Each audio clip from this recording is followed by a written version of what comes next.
آپ نے جو ہیومن ریسورس کی فیلڈ کا انتخاب کیا، یہ بائی چوائس کیا، آپ کا اس میں انٹرسٹ تھا؟ کووڈ ٹائمس مجھے پہلی جاب ملی HR آفیسر کی. تھوڑا سا ہیزیٹیشن ہوتی تھی کہ لوگوں سے انٹریکٹ کرنے کے لیے. آپ چونکہ ریکروٹمنٹ کو دیکھتی ہیں تو کیا مشکلات ان کو فیس کرنی پڑتی ہیں اور آپ کے اینڈ پہ کیا مشکلات آتی ہیں؟ لوگوں کو آئیڈیا نہیں ہوتا کہ یہ پوزیشنس میں JDs کیا مینشن تھیں. کرنٹ میٹرس چل رہے ہیں مارکیٹ میں HR ریلیٹڈ. میری پروفائل میں سارا کچھ وہ مینشن ہے یا ہائرنگ پوسٹ ہوگی تو اپنی ڈومین کے حساب سے اپنی پروفائل آپٹیمائزیشن کی طرف سے. السلام علیکم ناظرین، شیئرنگ آف پروفیشنل وزڈم کے ساتھ میں ہوں آپ کا میزبان علی رحمان خالد. ناظرین، آپ لوگ جانتے ہیں کہ ہم ہمیشہ ایسے لوگوں کو آپ کے سامنے لے کے آتے ہیں، ان کی باتیں گفتگو آپ کے ساتھ شیئر کرتے ہیں جس سے آپ کو کچھ سیکھنے کو ملے اور آپ کی زندگی میں کوئی ویلیو ایڈیشن ہو سکے. آج جو مہمان ہمارے ساتھ موجود ہیں وہ پچھلے 2-3 سالوں سے ہیومن ریسورس کی فیلڈ میں کام کر رہی ہیں، سینئر HR ایگزیکٹو کے طور پہ اپنے فرائض انجام دے رہی ہیں.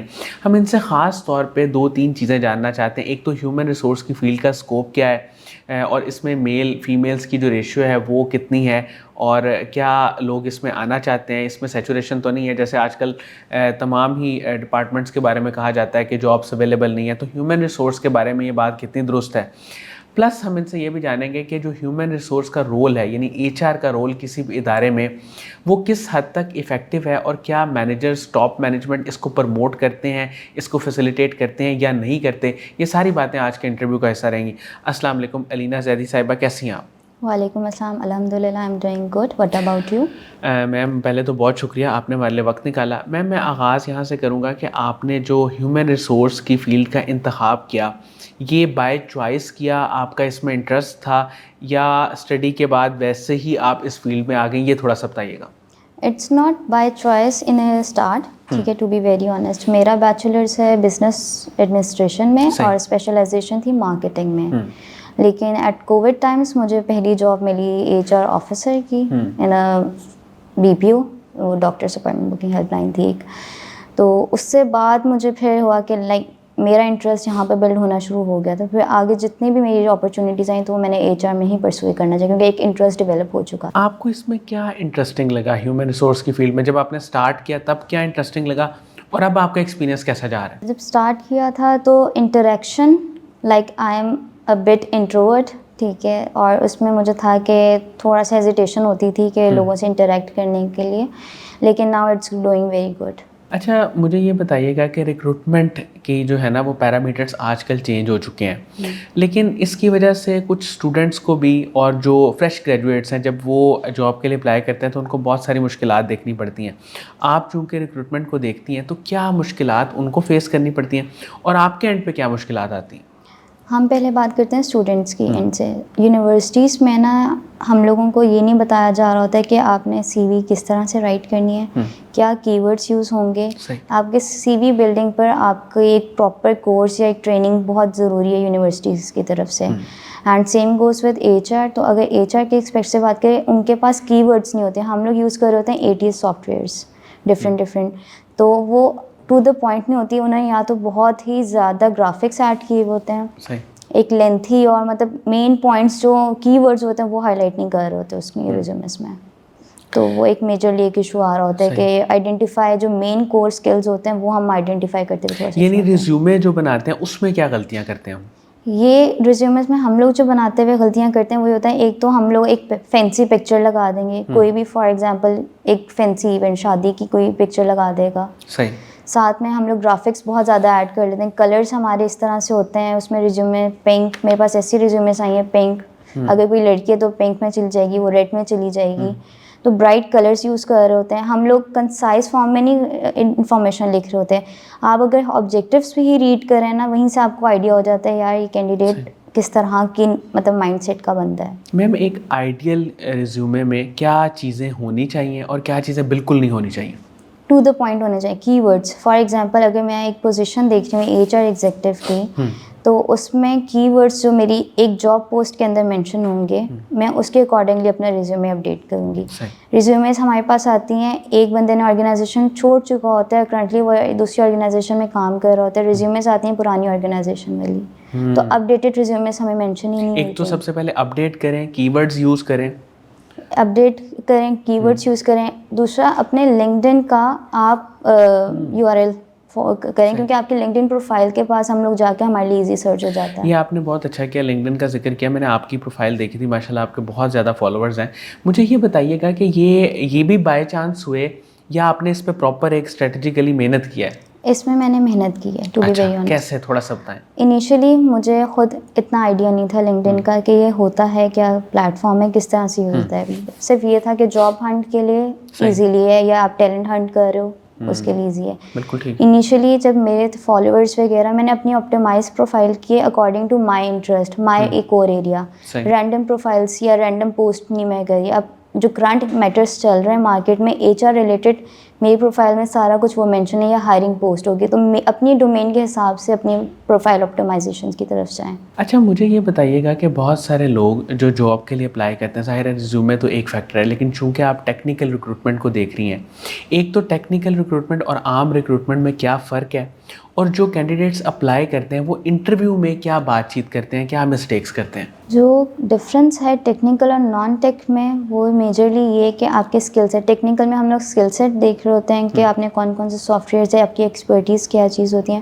اور نان ٹیکنیکل میں آپ کی ہم لوگ سافٹ اسکلز زیادہ دیکھ رہے ہوتے ہیں. فار ایگزامپل اگر میں بات کرتی ہوں ایریا مینیجر پوزیشن کی, تو اس کی کمیونیکیشن کتنی اسٹرانگ ہے, کنونسنگ پاور کتنی اسٹرانگ ہے, ٹھیک ہے, یہ ایریاز ہم لوگ دیکھ رہے ہوتے ہیں. انٹرویوز میں کیا مسٹیکس ہوتے ہیں؟ انٹرویوز میں جو میجرلی ایشوز ہوتے ہیں, کینڈیڈیٹ کلیئر نہیں ہوتا کہ اس کو بیسکلی یہ پوزیشن انہوں نے اپلائی کر دی ہے. انیشیل کال بھی اگر میں جیسے کرتی ہوں تو لوگوں کو آئیڈیا نہیں ہوتا کہ یہ پوزیشنس میں جے ڈیز کیا مینشن تھیں. صحیح. وہ جے ڈیز کو ریڈ بس وہ اپلائی کر دیتے ہیں, وہ اپلائی کر دیتے ہیں, رینڈملی اپلائی کر رہے ہوتے ہیں, وہ اسٹڈی نہیں کر رہے ہوتے. اور انٹرویوز میں ان کو نالج ہوتا ہے تو اسکلس نہیں ہوتے ہیں. لائک رٹا سسٹم انہوں نے یاد کیا ہوا ہوتا ہے. فار ایگزامپل کوئی ایک بھی اسٹیک کا نام میں لے لیتی ہوں کہ آپ نے فل اسٹیک انجینئر پوزیشن ہے, آپ نے اس پہ کام کیا ہوا ہے, ان کو نام پتہ ہوں گے, اسکل سیٹ نہیں ہوگا ان کے پاس. اچھا مجھے یہ بتائیے گا کہ ہیومن ریسورس کا جو رول ہے وہ ہمیشہ سے بہت وائٹل رہا ہے ہر آرگنائزیشن میں, لیکن پہلے اس کی اہمیت کا لوگوں کو اتنا اندازہ نہیں تھا, اب ہو گیا وقت کے ساتھ ساتھ. مجھے یہ بتائیں کہ جو کمپنیز ہیں, ادارے ہیں, وہ کس حد تک ہیومن ریسورس کو امپاور کرتے ہیں کہ وہ جو بھی فیصلے کریں کمپنی کے لیے یا جو بھی اپنی اسٹریٹجی بنائیں اس کی امپلیمنٹیشن ہو سکے. ٹاپ مینجمنٹ کی طرف سے اس پہ کس طرح معاملات رہتے ہیں, یہ بتائیے گا. اس میں بیسکلی ہوتا یہ ہے کہ انڈسٹری ٹو انڈسٹری اور کمپنی ٹو کمپنی یہ چیز ویری کر رہی ہوتی ہے. ان پاکستان اگر میں بات کروں تو ہماری ریشو ہے 80-20. 80% جو ہیں وہ نان امپاورڈ ایچ آر ہیں, 20% جو آرگنائزیشن ہے وہ ایچ آرس کو امپاور کرتی ہیں. ٹھیک ہے. تو یہ ٹاپ مینجمنٹ سے لے کے مڈل مین تک کا یہ ایک رول ہو رہا ہوتا ہے کہ وہ ایچ آر کو کتنا امپاور کر رہے ہوتے ہیں. ہمارے پاس ایچ آر کی ڈیوٹیز مینشن کر دیتے ہیں, پیپر مینجمنٹ, امپلائی, ٹھیک ہے, اس کی ڈیٹیلس, ہائرنگ, یہ سارا پروسیس ہم لوگ کرتے ہیں. لیکن جو ایچ آر جو ایک کور ایکسپرٹیز ہیں, جو اس طرح سے جو سپورٹ کرنا چاہ رہے ہیں کمپنی, اس چیز میں پاکستان میں اور کچھ کمپنیز میں اس چیز کو امپاور نہیں کیا جاتا. آرٹیفیشیل انٹیلیجنس سے ہیومن ریسورس کے کام پہ, ان کی اسٹریٹجیز پہ, امپلیمنٹیشن پہ, سب چیزوں پہ کیا فرق پڑا ہے؟ کیونکہ آپ اس کو دیکھتی ہوں گی, ظاہر ہے کنٹینٹ میں تو اس کا بہت فائدہ ہوا ہے, ہیومن ریسورس میں آپ تھوڑا سا بتائیں کہ کیا اس کا رول ہے. ٹیکنالوجی ایوالو کر رہی ہے. اے آئی اب ہماری لائف میں ایک major important part play role کر رہا ہے. اے آئی نے ایچ آرس کو بھی ایز اے سپورٹ اسسٹنٹ, میں کہتی ہوں ورڈ, وہ کیا ہوا ہے. یہ وہ اسسٹنٹ ہے ہمارا جو کنٹینیوس لرننگ کے فیز میں چل رہا ہے. ٹھیک ہے. اور اس نے ہمیں ہیلپ آؤٹ اس طرح سے کر رہا ہے کہ یہ اسکریننگ پروسیس ہمارا بہت ایزی کر چکا ہے. فار ایگزامپل اگر میں ایک ریزیومے میرے پاس آتا ہے, کینڈیڈیٹ کا انٹرویو کر رہی ہوں, انیشیل اسکریننگ, ساتھ میں اے آئی نوٹس میں لے لوں گی, وہ اس فیڈ بیک کو, اس انٹرویو کے پورے فیڈ بیک کو کنسائز کر کے مجھے ایک ایویلیویشن دے دے گا, جس میں اس کے وہ سینٹیمنٹس, کلچر اور سارا کچھ کہ یہ ایک پازیٹیو نیچر کا بندہ ہے, نیگیٹو ہے, کیا چیز ہے, اس طرح سے ہیلپ آؤٹ کر رہے. سیکنڈلی ہم لوگوں کے پاس جب کیوریز جنریٹ ہو رہی ہے, کینڈیڈیٹ اپلائی کر رہا ہوتا ہے, تو ہمارے پاس چیٹ بورڈس ہوتے ہیں. آپ صحیح, وہ کنٹینیوسلی اس چیز کو مطلب رسپونڈ کر رہے ہیں 24/7. تو کافی اس طرح سے امپلائی انگیجمنٹ میں, آن بورڈنگ میں ہم لوگ بہت سارا ہیلپ ہو چکی ہے. میم مجھے یہ بتائیے گا کہ آپ اپنی لائف میں کس سے سب سے زیادہ انسپائر ہیں, اور فیملی نے آپ کو اس ساری پروفیشنل جرنی میں کتنا سپورٹ کیا؟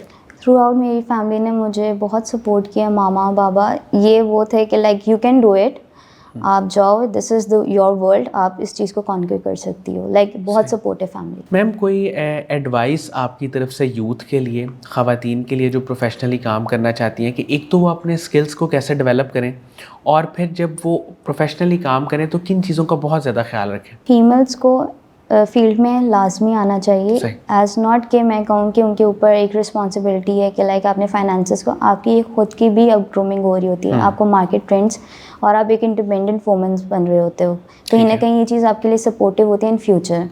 اور جو اسکلس ہوتے ہیں اوبویسلی آپ کی ایک ویلیوز, کور ویلیوز ہوتی ہیں فیملی کی, آپ ان کو ساتھ لے کے چلیں, لیکن آپ ساتھ میں جو ٹرینڈس, مارکیٹ ٹرینڈس ہیں ان کو بھی فالو کیجیے. میم مجھے یہ بتائیے گا کہ being an H R professional, آپ نے اب تک کیا سمجھا ہے کہ کسی بھی ایچ آر پروفیشنل میں کون سے اسکلس یا اسکل سیٹ کون سا اس کے پاس لازمی ہونا چاہیے تاکہ وہ کامیابی سے کام کر سکے؟ ایچ آر از اے آل راؤنڈر, کمپنی کی بیک بون ہے, وہ امپلائی اور امپلائی کے بیچ میں ایک برج کریٹ کرتا ہے. اس کو ایموشنلی اسٹرانگ ہونا چاہیے, ایموشنل انٹیلیجنس اس کا بہت اسٹرانگ ہونا چاہیے. سیکنڈلی اس میں ایمپتھی ہونی چاہیے, اور دوسرا advocate, like he is the advocate, وہ کمپنی کے اینڈ سے ایڈوکیشن کر رہا ہوتا ہے اور امپلائی کے اینڈ سے بھی, یعنی وہ جو ایک بیلنس کریٹ کرنا ہے وہ والی ایبلٹی اس میں ہونی چاہیے. بالکل, ایز اے لائر وہ کام کر رہا ہوتا ہے اس آرگنائزیشن میں. دوسرا یہ کہ ان کے پاس ایک ایکسیپٹنس اور اوپن ٹو کمیونیکیشن والا ایک ہونا چاہیے, کہ لائک دوسرا امپلائی اگر آ رہا ہے یا کوئی کمپنی کا کوئی دوسرا ایکس وائی پرسن ہے, وہ آ کر آپ سے کوئی بات کر رہا ہے تو آپ اس کو ریلیکس ہو کر سنیں, not to give a hard reaction. بہت بہت شکریہ علینا زیدی صاحبہ, آپ نے ہمارے لیے وقت نکالا. ناظرین, مجھے امید ہے کہ ان کی گفتگو سے آپ نے بہت کچھ سیکھا ہوگا, خاص طور پہ جو انہوں نے ایک رول ایچ آر کا اس کے بارے میں بتایا کہ وہ کتنا امپورٹنٹ ہے اور کس کس طرح سے کام کر رہا ہے. اس سے یقیناً آپ لوگوں کو بہت فائدہ ہوا ہوگا. اس کے ساتھ ہی اجازت دیجیے, انشاءاللہ دوبارہ حاضر ہوں گے ایک نئے انٹرویو کے ساتھ. تب تک کے لیے اللہ حافظ.